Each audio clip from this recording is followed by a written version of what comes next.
नमस्कार, जय हिंद, वंदे मातरम साथियों।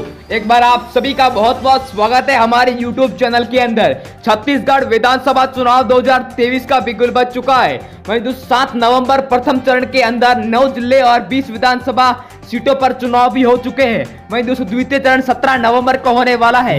वहीं दोस्तों छत्तीसगढ़ विधानसभा चुनाव 2023 के नतीजे 2 दिसंबर को आएंगे। लेकिन अब की बार ओपिनियन पोल के साथ किस पार्टी की सरकार बनती नजर आ रही है वो भी हम आपको इस वीडियो में जानकारी देंगे। लेकिन द्वितीय चरण में किस पार्टी को कितना बहुमत मिलता हुआ नजर आ रहा है वो देखने के लिए वीडियो को एंड तक जरूर देखें। वहीं आप हमारे चैनल पर पहली बार विजिट कर रहे हैं तो चैनल को सब्सक्राइब और इस वीडियो को ज्यादा से ज्यादा शेयर जरूर करें। वहीं दोस्तों आप किस क्षेत्र से हमारे वीडियो को देख रहे हैं वो भी कमेंट बॉक्स में जरूर बताएं और वहां की बार किस पार्टी की सरकार बनती नजर आ। वहीं दोस्तों 2018 के विधानसभा चुनाव की बात करी जाए तो यहाँ पर भूपेश बघेल को बड़ा ही बहुमत के साथ जीत हासिल हुई थी। लेकिन अब की बार क्या भूपेश बघेल फिर से मुख्यमंत्री बनेंगे या देंगे बीजेपी को मौका? क्या 90 विधानसभा सीटों पर भूपेश बघेल का राज होगा क्या और पार्टी हासिल करेगी सीटें? बात करें सर्वप्रथम सीट राजनांदगांव की तो यहाँ पर कुल 6 सीटें, तो 6 में से दोस्तों बीजेपी पार्टी को 2 सीटें, कांग्रेस पार्टी को बड़ा ही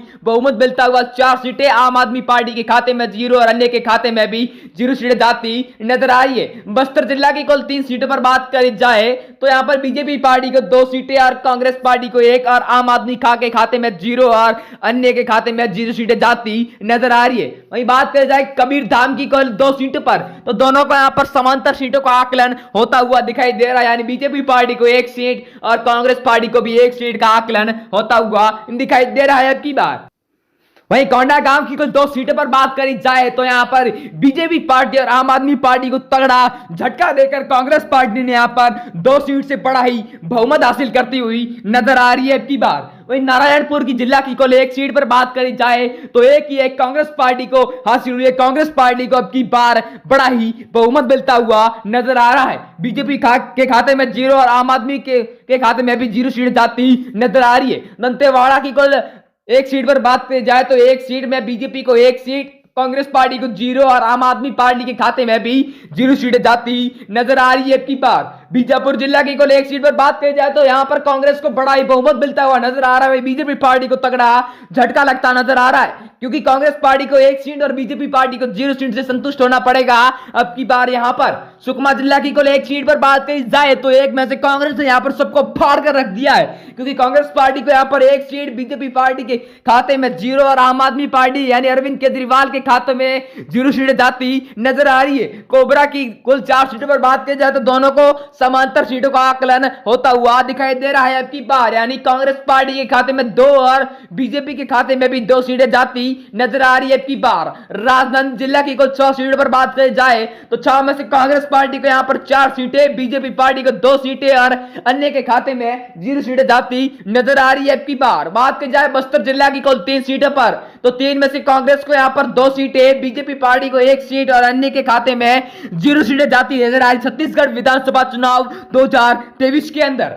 वहीं बात की जाए रायपुर की कुल 7 सीटों पर तो 7 में से कांग्रेस को यहां पर 4 सीटें, बीजेपी पार्टी को 2 से संतुष्ट होना पड़ेगा अब की बार। वहीं आम आदमी और अन्य पार्टी के खाते में 1 सीट का आकलन होता हुआ दिखाई दे रहा है। रायगढ़ की कुल 5 सीटों पर बात करी जाए तो कांग्रेस को यहां पर बड़ा ही बहुमत मिलता हुआ नजर आ रहा है, यानी कि 3 सीटें कांग्रेस पार्टी को और 2 सीटें बीजेपी पार्टी को हासिल होती नजर आ रही है। वहीं बात की जाए महासमुंदर की कुल 4 सीटों पर तो 4 में से कांग्रेस को यहां पर 2 सीटें, बीजेपी पार्टी को 1 और अन्य के खाते में 1 सीट से संतुष्ट होना पड़ेगा। वहीं आप चैनल पर पहली बार विजिट करें तो चैनल को सब्सक्राइब जरूर करें।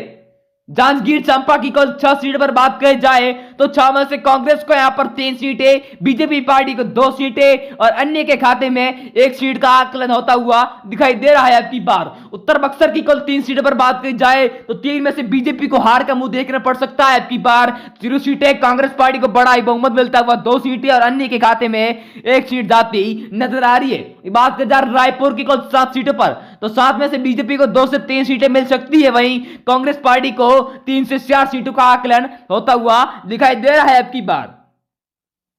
वहीं बात की जाए अगली सीट राजगंज की कुल 6 सीटों पर तो 6 में से बीजेपी पार्टी को 2 सीटें, कांग्रेस पार्टी को 3 सीटें और अन्य के खाते में 1 सीट का आकलन होता हुआ दिखाई दे रहा है अब की बार। वही दोस्तों बात करें जो अगली सीट जसपुर की कुल 3 सीटों पर, तो 3 में से बीजेपी को यहां पर 2 सीटें, कांग्रेस पार्टी को 1 सीटें और अन्य के खाते में 0 सीट का आकलन होता हुआ दिखाई दे रहा है छत्तीसगढ़ विधानसभा चुनाव 2023 के अंदर।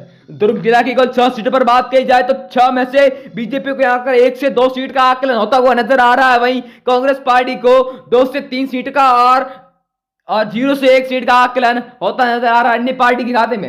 रायगढ़ की कुल 5 सीट पर बात की जाए तो 5 में 0 से 2 सीट का आकलन बीजेपी पार्टी को और कांग्रेस पार्टी को 2 से 3 सीट का आकलन होता हुआ दिखाई दे रहा है अब की बार। वहीं दोस्तों बात करी जाए अगली सीट कांकेर की कुल 3 सीटों पर, तो 3 में से कांग्रेस को यहां पर 2 सीटें, बीजेपी को 0, आम आदमी पार्टी को 0 और अन्य के खाते में 0 सीटें जाती नजर आ रही है। वहीं इस वीडियो में इतना ही, मिलते हैं अगले वीडियो में, तब तक के लिए जय हिंद, वंदे मातरम और प्लीज चैनल को सब्सक्राइब करना ना भूलें। जय श्री राम।